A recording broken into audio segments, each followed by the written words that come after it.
This episode is sponsored by Brilliant. Science fiction and fantasy loves to show us brave archaeologists and tomb raiders uncovering some ancient ruins of a lost civilization. But one day, there might be whole civilizations devoted to it.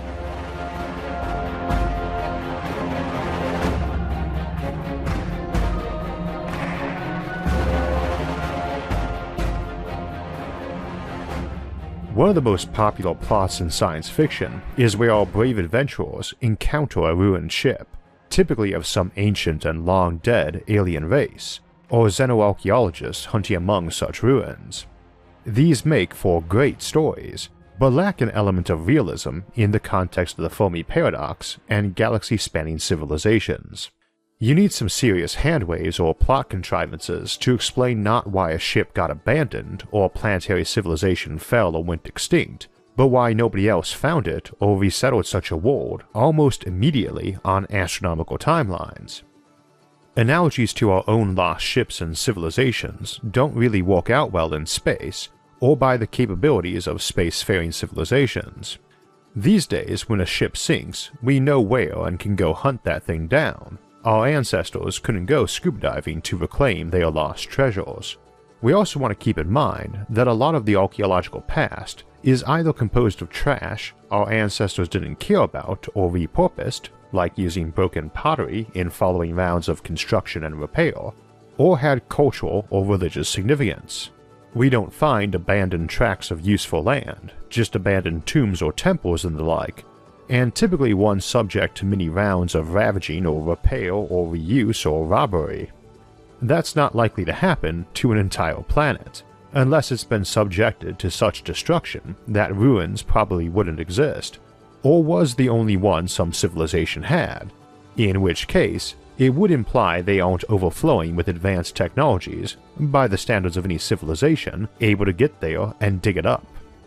If you're able to launch expeditions to investigate worlds around alien suns, it means you have the technology to reach and colonize those worlds too, meaning if you find a world with a dead civilization on it, it either was very primitive compared to you or had a very stay-at-home attitude to the galaxy, as otherwise one of its other colonies would come by and reclaim that world.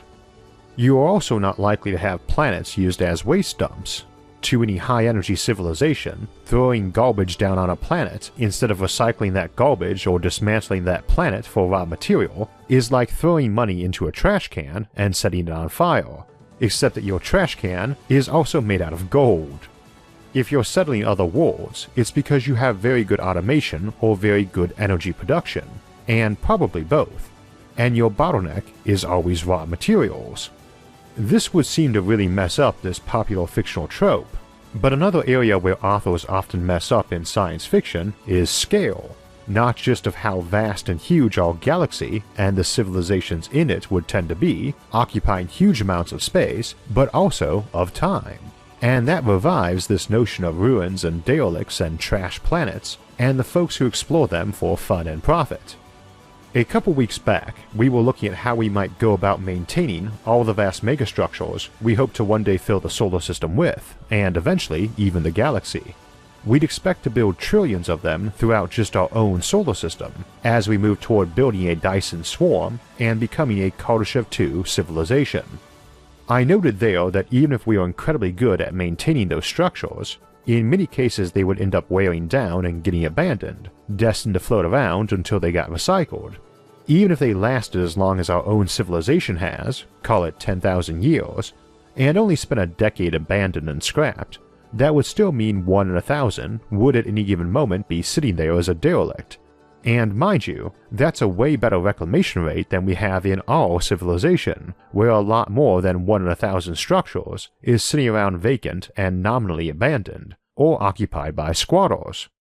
Such being the case, these sorts of megastructures, each meant to be home to hundreds of thousands, if not millions or far more, and themselves numbering in the trillions, would represent the equivalent land area of 1,000,000 Earths, just in this solar system alone.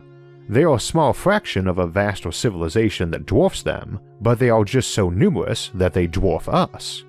Even if these decommissioned space habitats and industrial megastructures were only 1,000th of their civilization, and even if they only supported populations of hoardouts, squatters, or scavengers, 1,000th of our own population density, you'd still be talking about many trillions of people in any given, fully developed Kardashev 2 civilization. And that's just assuming long-lived, well-maintained habitats being only briefly out of play before being recycled in some fashion. It doesn't include the countless quadrillions of ships probably meandering around that solar system, or scenarios like one being abandoned for reasons like a war, an economic or fashion shift, or repurposed because its inhabitants or maintenance AI went a bit weird in the head. Such places could easily just age out, not from maintenance issues, but because in a long-lived civilization with life extension, they might fill up quick and be left with nominal immortals. Those folks wouldn't last forever, they might die or transition to a digital existence, uploading their mind, and their neighbors who have known them for centuries might want to effectively entomb them and their way of life rather than give that home and parcel of land to someone else. The same could happen on Earth, as we noted in Civilizations at the End of Time, Dying Earth. When building on a planet, you don't have space issues, you have energy and heat removal issues. So a culture with strong building materials and automated maintenance might be prone to just powering down someone's home and building over top of it in endless layers, a rising planet-wide city or Achaemenopolis, a Kardashev 1 civilization. They don't really care about their possessions much as a raw material source, because it's not going anywhere, and they might not even know if someone actually died or just uploaded their mind or went on ice for some centuries out of boredom. Unpowered facilities don't really count to them, only those drawing a lot of energy and producing a lot of heat matter. Given a few million years, even if people tended to live thousands of years on average, that planet is going to be more necropolis than Achaemenopolis.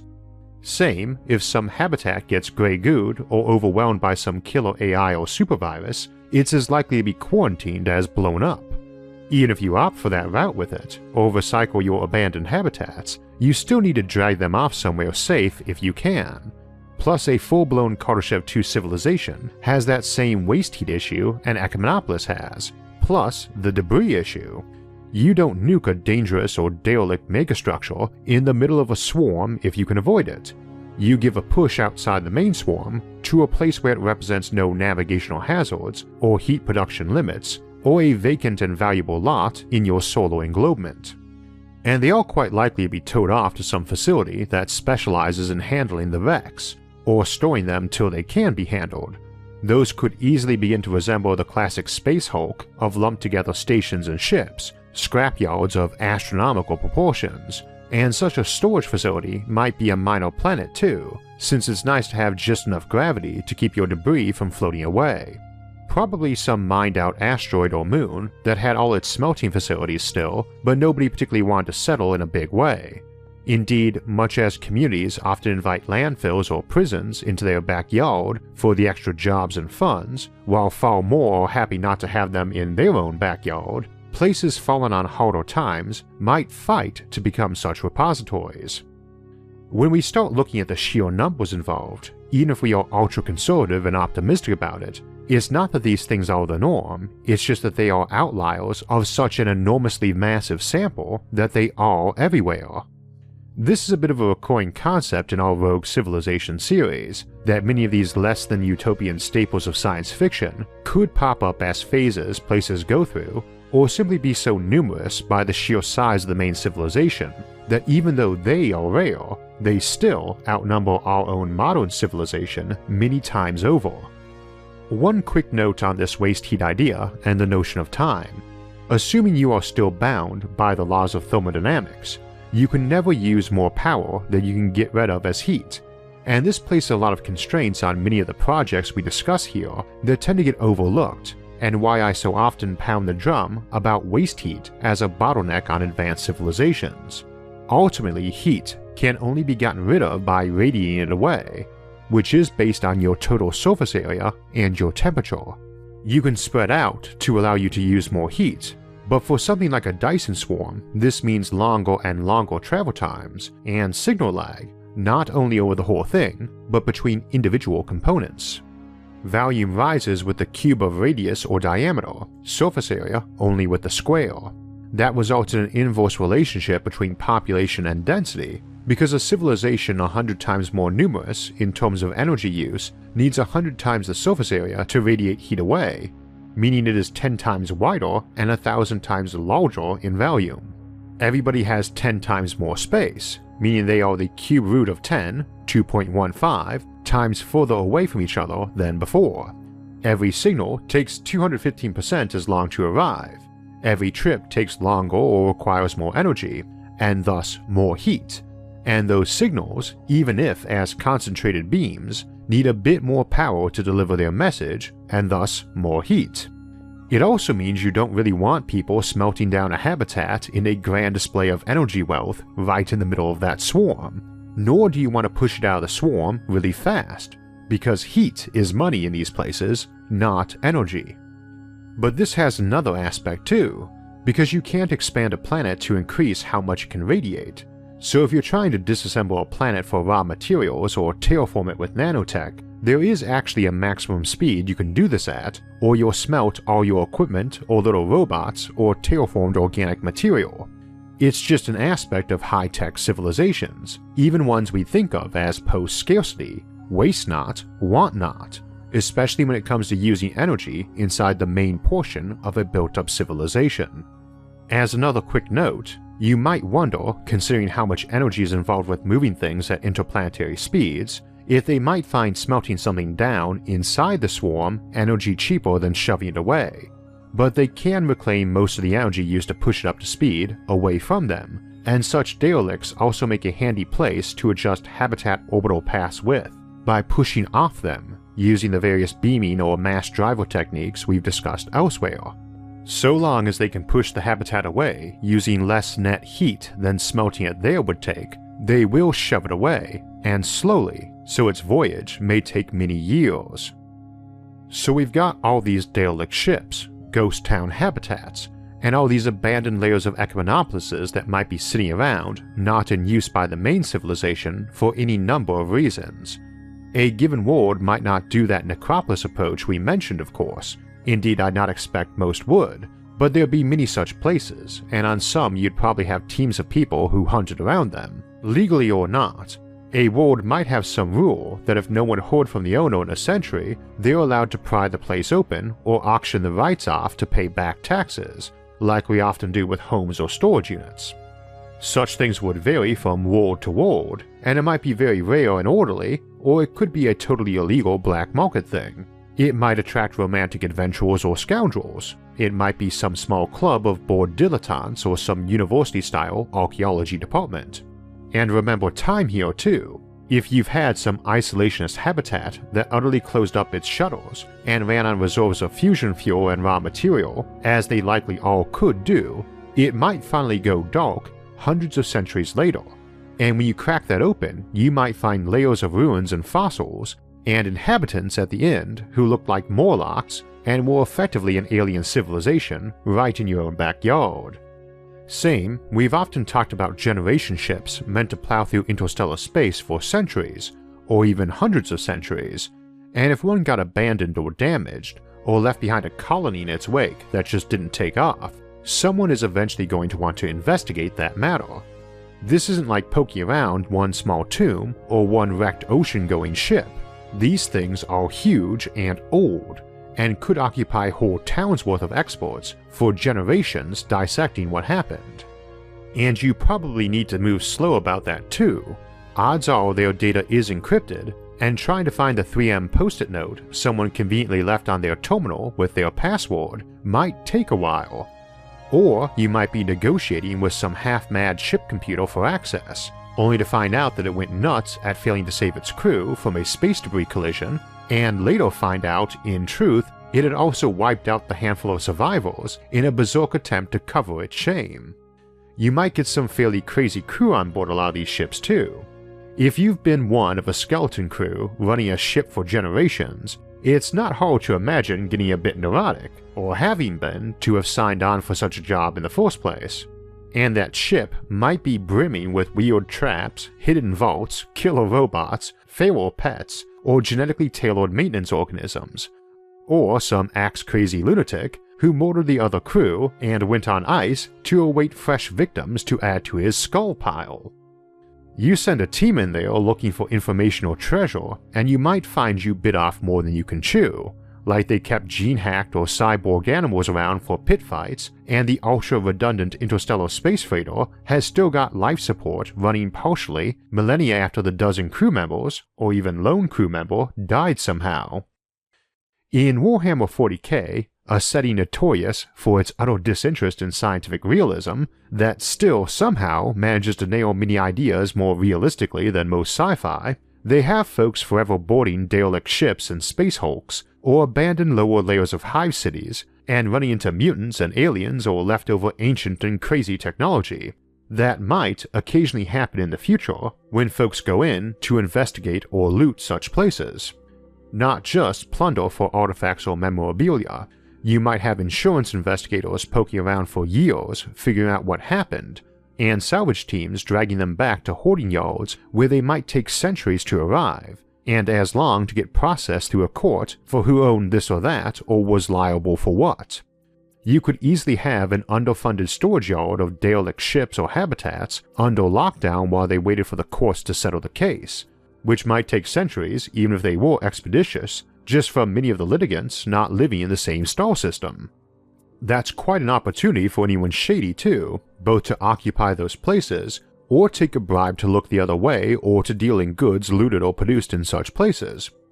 We'll save space piracy for another time, like quietly invading some isolationist and primitivist habitat to use as a base, but any place where the rule isn't finders keepers on salvage, there's likely to be that long drawn-out investigation period.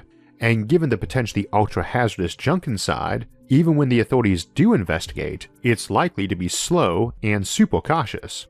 If your job is to go in and investigate such places, filled with potential death traps of automated defenses or broken bits, you might be quite glad to look the other way as a silent partner to some team of illicit scavengers seeking treasure and excitement, who will deal with most of the hazards themselves and give you a cut of the plunder, if they live. For that matter, for every habitat being decommissioned, there's going to be a period where most folks don't want to live there anymore, but it's still rather habitable.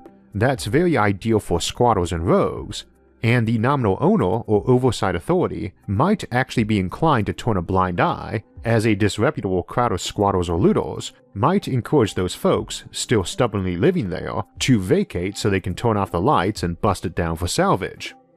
Or, if it follows the notion of inhabitants slowly aging and going digital at some point, living in the data cores of the megastructure, they might encourage that so they can divert the energy and resources to more computing. They might be the ones pushing for an exodus too, trying to turn the place into a ghost town in a very literal sense. Or the maintenance AI might be wanting to turn the place into a nature preserve to protect the increasingly divergent, mutated organisms living there. So much depends on the psychology and society of that civilization, and it's likely to vary all over the place, in both space and time. In the inner core of a Dyson swarm, you've got that energy and heat issue, but everybody is pretty self-contained and self-sufficient if they want to be, so that offers a lot of room for divergent cultures, outlooks, and so on. But you also likely have millions of Oort cloud habitats built by isolationists, or as part of a border fort and detection system, or laser highway relays, and you could have whole migrant fleets that meandered around those, raiding abandoned facilities, or squatting in one relegated to neutral status in some border dispute between two neighboring powers. You'd have failed colonies, abandoned stations, derelict ships, scrapyards for equipment or dangerous material, old military hardware floating about, facilities or ships scuppered by their owners or captains for the insurance money or to get out of some obligation. Probably not a lot proportionally, especially in the sort of utopian society we might hope for, ethical, prosperous, and smart, but enough in raw numbers to have whole civilizations worth of people on the fringes engaged in salvage, plunder, or squatting.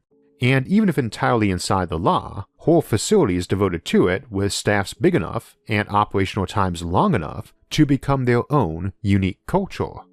You could easily have some abandoned asteroid mine turned scrapyard peopled by millions whose whole economy for centuries was taking apart dead megastructures towed there, and that's likely to be a fairly unique sort of place. Same for some settlers coming to a world or habitat that was abandoned or failed halfway done, or transitioned to some digital existence, living in the shadow of that prior civilization with it influencing you, all the way down to sneaking around the old dome or subterranean colonial facilities with your childhood friends looking for knickknacks left by them or by prior generations who set up their clubhouses there. For that matter, if everyone did go digital, they might have whole layers of virtual worlds in those abandoned ghost towns you might be exploring too.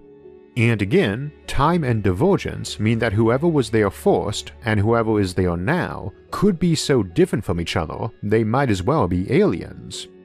So maybe we never get to experience the classic science fiction scenario of breaking into alien spaceships to find high-tech artifacts guarded by murderous aliens, or xenoarchaeologists cracking open the tombs of fallen civilizations on dead and sterile worlds sitting for millions of years. But we might end up getting a very close approximation. I'm not sure if that would be a good thing, but at least it would be exciting. One of the points I was emphasizing today was how things like astronomical scales and thermodynamics can place limitations on even very advanced civilizations, or make entire civilizations where we'd normally expect just a few folks as outliers. These often get missed in science fiction, even by authors who are pretty good about doing their research and knowing their science, and sadly, many do not. But a good understanding of math and science is what lets us try to look at the future in a more realistic way, be it the far future of humanity or just our daily lives and careers nowadays. It's an area of knowledge whose usefulness cannot be overestimated, something I suspect anyone watching this show needs little convincing about. If you want to learn more math and science and have fun while you're doing it, try out Brilliant. Their online courses and daily challenges let you enhance your knowledge of math and science with easy-to-learn interactive methods from the comfort of your own home and at your own pace. To make it even easier, Brilliant now lets you download any of their dozens of interactive courses through the mobile app, and you'll be able to solve fascinating problems in math, science, and computer science, no matter where you are or how spotty your internet connection. If you'd like to learn more science, math, and computer science, go to brilliant.org/IsaacArthur and sign up for free. And also, the first 200 people that go to that link will get 20% off the annual premium subscription, so you can solve all the daily challenges in the archives and access dozens of problem-solving courses. So we mentioned how all these derelict ships and stations and worlds might offer some excitement in the future, where we generally expect things to be pretty prosperous, but maybe a bit boring. And while there are a lot of ways we might amuse ourselves in the future, one I get asked to cover a lot is what sports will be like in the future and in space.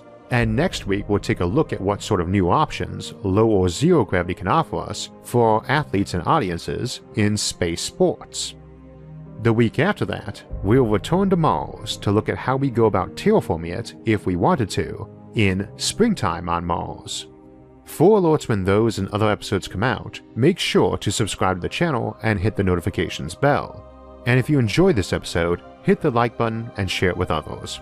And if you'd like to support future episodes, you can donate to us on Patreon or our website, isaacarthur.net, linked in the video description below.